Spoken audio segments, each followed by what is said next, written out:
ஆதியாகமம் அதிகாரம் 36. 4 பகுதிகளாக இந்த அதிகாரத்தை நாம் தியானிக்கலாம். 1. ஏதோம். 2. ஏதோம் தேசம். 3. இஸ்ரவேலரோடு ஏதோமியர். 4. அமலேக்கியர்கள். 1. ஏதோம்.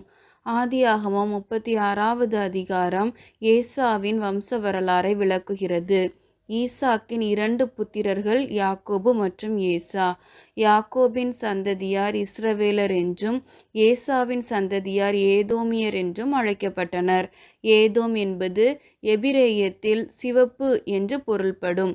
ஏசா சிவந்த நிறமுள்ளவனாயிருந்தபடியினாலும் சிவப்பான கூழிற்காக சேஷ்டபுத்திர பாகத்தை விற்று போட்டபடியினாலும் இந்த ஏதோம் என்கிற பெயர் அவனுக்கு வழங்கப்பட்டது. ஏசாவின் வம்சத்தார் ஏதோமியர் என்று அழைக்கப்பட்டனர். ஏசா கானானிய பெண்களான ஆதாளையும் அக்கோலிபாமாளையும் இஸ்மவேலின் குமாரத்தியாகிய பஸ்மாத்தையும் விவாகம் பண்ணி அவர்கள் மூலம் 5 குமாரர்களை பெற்றான். ஏதோமின் குமாரர் நாமங்களாவன: எலிபாசு, ரெகுவேல், ஏயூஸ், யாலாம் மற்றும் கேராகு. இவர்கள் மூலம் ஏதோமியர் பெருகினர். 2. ஏதோம் தேசம்.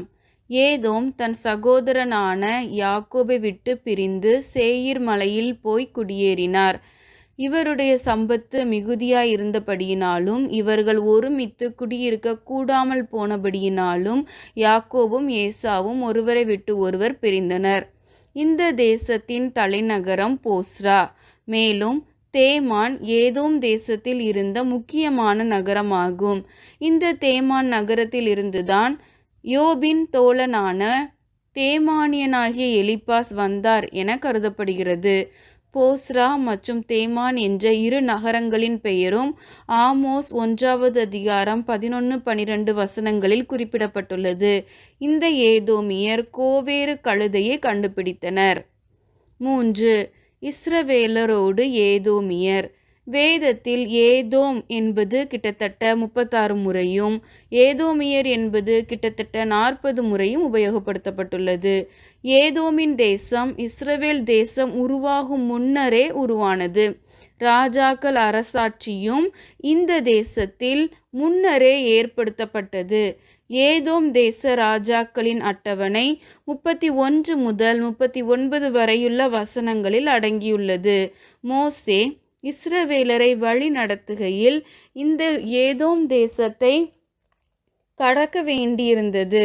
ஆனால் ஏதோமியர் இஸ்ரவேலரை அனுமதிக்கவில்லை.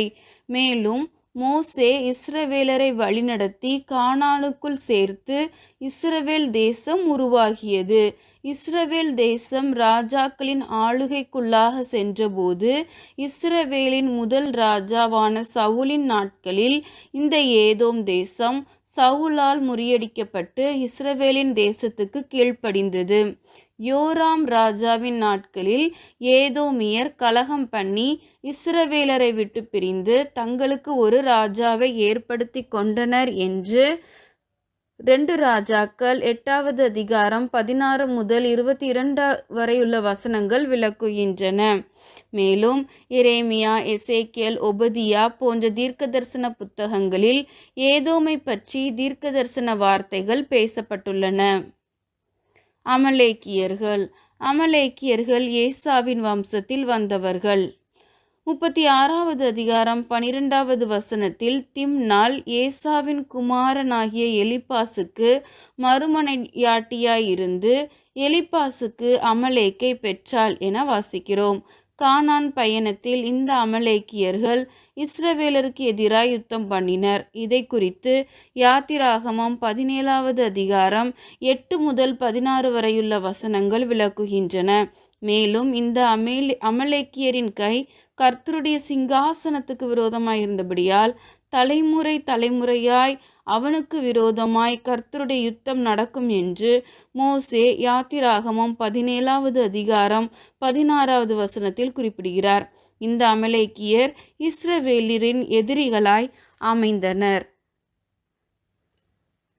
கூடுதலாக ஏசாவின் சந்ததியினரின் பெயர்கள் கர்த்தருடைய நாமத்தை பிரதிபலிக்கவில்லை. திஷோன் என்றால் மான் என்று அர்த்தம். அல்வான் என்றால் பொல்லாதவன் என்று பொருள்படும். இத்தரான் என்றால் நன்மை என பொருள்படும். ஆரான் என்றால் மலையாடு எனவும், பாகால் கானான் என்பது பொய்யான கடவுளான பாகாலின் நாமத்தையும் தழுவியது. எனவே ஏசாவின் சந்ததியினருடைய பெயர்கள் கர்த்தருடைய நாமத்தை எவ்விதத்திலும் பிரதிபலிக்கவில்லை என்பதை அறியலாம். ஜெபிப்போமா. அன்பின் பிதாவே, ஏசாவின் வம்ச வரலாறு மூலம் சுவாமி அப்பா அவர்களிடம் இருந்த குறைகளை நாங்கள் அப்பா தியானித்தோம். இஸ்ரவேலர்கள் தங்களுடைய பயணத்தின் போது அவர்களுக்கு இவர்கள் உதவாமல் போனார்கள் ராஜா. சகோதரத்துவத்தை மறந்து போனார்கள் அப்பா. சுவாமி, நாங்களும் தகப்பனே எங்களுடைய கஷ்டப்பாடுகளின் மத்தியில் அப்பா, எங்களுடைய சகோதரர்களுடைய கஷ்டப்பாடுகளின் மத்தியில் அவர்களுக்கு உதவ மறந்திருப்போமே. ஆனால் எங்களுக்கு தயவாய் சுட்டி காண்பித்து சுவாமி எங்களை நல்வழிப்படுத்தும் அப்பா. உம்முடைய நாமத்தை பிரதிபலிக்கிற வாழ்க்கை எங்களிடம் காணப்படட்டும் ராஜா. நீரே எங்களோடு இருந்து எங்களை வழிநடத்தும். மீட்பர் இயேசுவின் மூலம் ஜெபிக்கிறோம் ஜீவனுள்ள நல்ல பிதாவே, ஆமேன். ஆதியாகமம் அதிகாரம் 36. 4 பகுதிகளாக இந்த அதிகாரத்தை நாம் தியானிக்கலாம்.